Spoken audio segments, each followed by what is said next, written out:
As a new immigrant to Australia, the housing market might seem daunting, but fear not, I'm going to be giving you tips today of how to purchase your first house in Australia. Either you want to build or you want to purchase your first house, I'm going to be sharing all the tips you need to get that into auction. But before we get into the details of this video, my name is Dammie. Welcome to my channel. If you're new here, welcome. And yes, I also want to mention that please do not take any of the things I say in this video for financial advice. They are just for educational purpose. If you need a financial advisor, please make sure you see one for yourself. With that out of the way, let's get right into the details of today's video. So the first thing we're going to be talking about today is budget. Either you're building or you're buying, you still have to consider your budget, because that even determines if you can even buy or you need to build, right? Most times a lot of people just focus or concentrate on the 5% deposit if you're a permanent resident or a citizen, and you have the option of the home guarantor scheme, which I'll talk about later, which you can do 5% on, or 10%, which is what most banks will look for. Bear in mind there's also LMI if you're paying just 10% and you are not part of some listed occupations such as accountant, doctors, lawyers, nurses. There are certain occupations that do not pay LMI, but there are some that have to pay LMI. So with LMI, if you're paying 10%, you have to pay LMI, and this is a percentage of the cost of the house you're purchasing. LMI is loan mortgage insurance, so you have to insure the loan. On an average, if you have a property of about 900,000, you'll be paying circa, I think, 8,500 thereabouts. So this just depends on the cost of the property itself. And this also differs from bank to bank. So for some banks, if you're paying anything from 15% to 20%, then you don't need to pay LMI. And when you're considering your budget, we've talked about the initial 5 to 10%, which is the first cost. The other cost you should be considering is your stamp duty. With stamp duty, for any property purchase, you need to pay stamp duty. So for instance, you buy a house, you have to pay a stamp duty to the government. This is a tax on the property to the government, which is also a percentage of the amount you're purchasing the property. And this stamp duty is sometimes so high that people forget it and don't include the amount or the cost in the budget. For the purpose of this video, we're going to be using 750,000 as the base amount for the property values we'll be referencing, so that we can stay consistent all through. So let's check what the stamp duty, if today you're trying to buy a property in Queensland, and what the stamp duty would be like for that property of 750,000. We are going to be using several tools throughout this video. For the stamp duty calculator, we're going to be using the one for BOQ. I'll also drop the link in the description box. So if you're in Queensland and you're purchasing a house for 750,000, the stamp duty, and you're going to be living in that property, and so that's another thing with stamp duty. If you're living in it, it's cheaper, you get a discount. But if you're renting it out as an investment property, you pay a higher stamp duty. So if you're buying a property in Queensland for 750,000 to live in as a first home buyer, you're going to be paying a stamp duty to the government of 22,450, and this comprises of mortgage registration fee of $224, transfer fee of $2,626, transfer duty on property, which is the actual stamp duty, for $19,600. Imagine if you left out a whopping $22,450 from your budget. And that's why I said it is very important to consider all of the costs involved in getting this property.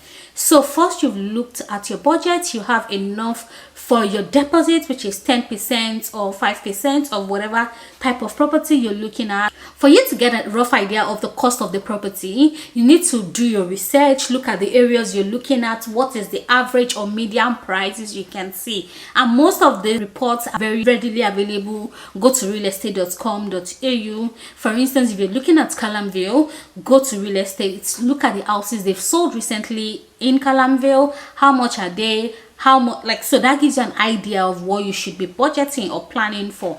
And even doing this small research also gives you extensive time to start searching for areas, research the area. Is it safe? Does it have a school? Is it a nice place for a family? You know, all of those things, you need to consider them early on by the time you start budgeting.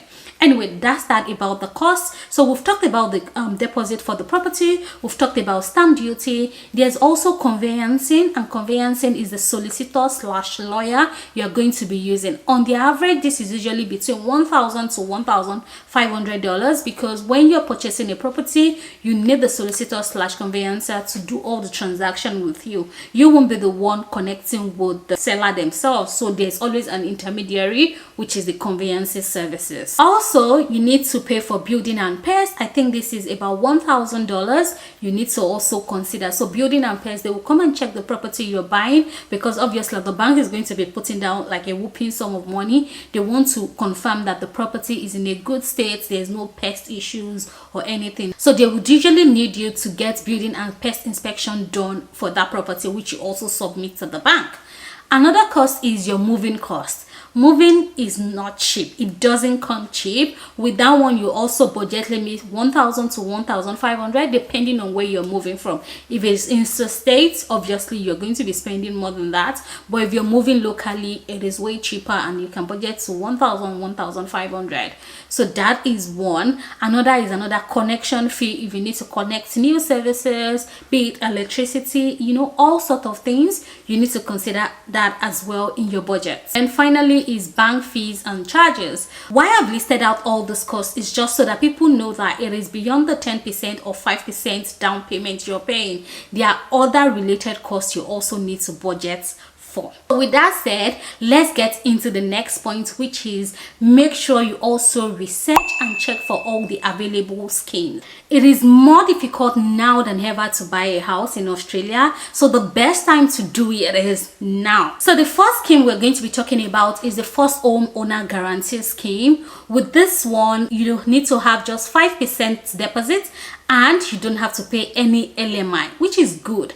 But the trick about this is the fact that there are just limited spots annually for people to apply to. For you to be eligible to benefit from this scheme, you must either be a permanent resident or a citizen. Previously, it was just for citizens, and now they've added permanent residents as well. But the thing is, it's just for a limited number of people. So nationwide, yes, Australian-wide, each year there's just 35,000 spots. If you want to take advantage of this scheme, just make sure you're applying very early. Another eligibility criteria that is important to note is that as a single person, you must be earning $125,000, and if you're a couple, you need to be earning about $250,000 as a joint income. So those are the things you need to be aware of before you do further research into this scheme. So please make sure you do all of that and you take advantage of the first homeowners guarantee scheme if you meet the eligibility criteria. The second scheme we're going to be talking today about is, so in Queensland, there's also the first owner guarantee scheme, and I'm sure they have all of this in all other states as well. From November 2023, as a first homeowner, the government gives you $30,000, which is a lot. So make sure you do your research and see what the criteria is. From memory, I'm not sure now. I know that they used to say that the house must not be more than $750,000. Once it's more than $750,000, you're no longer eligible, and this is applicable either if you're purchasing a property or if you're building, you're still entitled to this scheme. So that's a lot of money. So make sure you invest and you do all of your research. One thing I forgot to mention when we're talking about stamp duty is the fact that a lot of people keep asking, why can't new immigrants in Australia buy a house immediately? If you're not a permanent resident or citizen of Australia, we're going to be paying additional tax, and they're going to categorize you as a foreign acquirer. Except you're a permanent resident or a citizen or a New Zealand citizen, you're going to be paying a whopping additional 7% on the cost of the property. So if we're saying that, for instance, so do 7% times $750,000 for the property we're looking at initially. So that's additional $52,500. I think that answers that question and why people don't buy property until they have their permanent residence or citizenship. So that's just it. Like, you're going to be paying additional money, and so why not wait? So it's not worth it at the end of the day, if you ask me, except you know that your permanent residency or citizenship will not come in a long time. property value appreciates. So this is something that you can then assess by yourself and consider, does it make sense? And even with the banks, they may not be willing to give you loan, and if at all, if they give you, they may be giving you at a very high interest rate. So this is something you also need to consider and do more research about. So with that out of the way, I think that closes it about the scheme. I've just talked about 2 schemes, but please bear in mind there are other schemes. Which takes me to my next point. For me, the biggest tip I would give you today is to contact a mortgage broker. Most times when you use a mortgage broker, you don't need to pay them anything. They have an arrangement with the bank where the bank pays them. So I'm going to be using myself as an example. When we were ready to buy a property, we contacted a mortgage broker and told him to assess what our borrowing capacity would be based on our income. It did that and told us this is the amount you both will be able to get from the bank based on your income, and we started researching properties and all of those stuff. It did all the job for us. It gave us materials, things that we can use, all of those things that will answer all your burning questions. Even when we see a property and we're interested, we'll send it to him. He will send us what the property appraisal is, like all the intermediary work and help you need to get the property. He is speaking to the bank. And another reason why I prefer to use a mortgage broker is that they can help you shop around for the best interest rates. Also, there's a limitation because they are certain, like they have the banks they are working with, right? So the only disadvantage I've noticed with using a mortgage broker is the fact that most of them have the banks they work with. There might be another bank with a lower interest rate that they don't work with, so it's going to be hard. But it is very good that you're working with a mortgage broker that have different options. I think when we wanted to sign up for our mortgage, we had like almost 6 to 8 banks and options with interest rates, with repayments, with the package, the package where is there an offset account. If you guys want me to talk about all this offset and withdraw accounts, we can do that in another video. But is there an offset account? Is there a withdraw account? What's the interest rates we are getting? All of those things, it did them in a spreadsheet, shared it with us, and told us to choose the bank. It left it with us to choose the bank we wanted. That's what a mortgage broker does for you. So please engage a mortgage broker once you know that. Like, just speak to one. It is free. You're not paying anything. Make sure you do a proper research about your broker, check their ratings, and make sure you're liaising with someone who is qualified to pull you through this phase, because this is like the biggest investment one would ever make, and you don't want to jeopardize it by working with the wrong person. Now that we've talked about budgets, we've talked about the scheme, we've talked about contacting a mortgage broker, the next thing you want to consider is how to search for a property. If you choose to build, you're going to be saving a lot of cost. 1, 2, you can also customize your property to what you like. On the other hand, if you're going to, I'm going to be saying just the disadvantage. If you choose to buy your property, you're going to be walking into your property in 30 days or 60 days. Depends on your settlement option, and whatever you see is what you get. And you have a lot of options to choose from, but it is quite pricey, to be honest, if you're buying an established property. So in searching for your property as well, make sure you do extensive research. Like, I cannot overemphasize this. Extensive research. Don't be relaxed like, oh, I'm abroad, they can't scam me, bro. You don't even want to hear some stories. So make sure you do extensive research.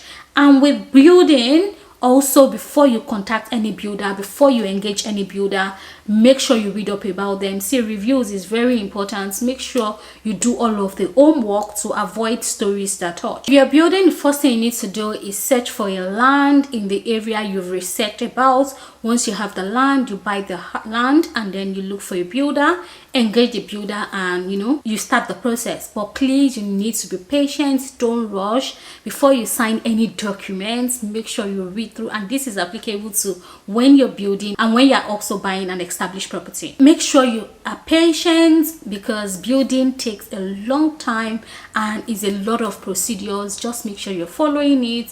Where you're unclear, ask the right questions. So that's how building works, except you buy a house and land package. So there's another thing they call a house and land package, which is a singular contract. You go to a builder, they tell you they have the land, they just need to help you build house on it. So you just sign one contract and you pay them in milestones. All of this the bank will explain to you. And if you choose not to actually use a mortgage broker, you can walk to the bank yourself and also get assessed, and the bank will tell you how much they can loan you. But bear in mind, by the time you start going to different banks, it start affecting your credit rating, because this consultation you go and do with the bank directly, it shows on your credit ratings. But if you go through a mortgage broker, it doesn't go on your credit rating. So that's another tip you should consider, and that's why I just prefer to use a mortgage broker, because even before we got a PR, we had contacted a bank by ourselves, only for us to realize that, hey, it was on our credit rating even when we were not ready. So make sure you weigh your options and go what is best for you. If you're buying an established property, it's a different ball game altogether. Once you know your budget, you know the area you're looking for, start searching for property in that area and start going for inspection. When you start going for inspection, make sure you always have your pre-approval. Your pre-approval is the one you get from the bank once they've assessed your income and they've told you this is how much they can give to you. So once you have your pre-approval, you can start shopping. You have a backing that yes, the bank is going to give me this amount of money, and the pre-approval also guides you on what you're shopping for so that you're not going for something above your budget.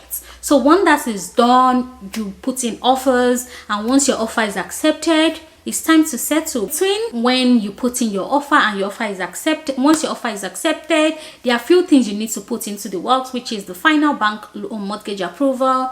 You need to do building and pest and few other things you need to, but most of them your conveyancing officer / solicitor will guide you and tell you what the next steps are. In between all of this, you also need to pay deposits, like just start working immediately. So make sure you have things ready and ready to go. Settlement, they usually would say between 30 to 60 days, and the 30 days most times is for the bank to just pull the funds together. With us, we even close earlier than 30 days because the bank message was maybe 14 or 15 days into it and say, oh, they were ready, and we're ready, and immediately we closed, we settled, and we got our keys. I did mention this when I was talking about budget, but there are a few things that can reduce your borrowing power.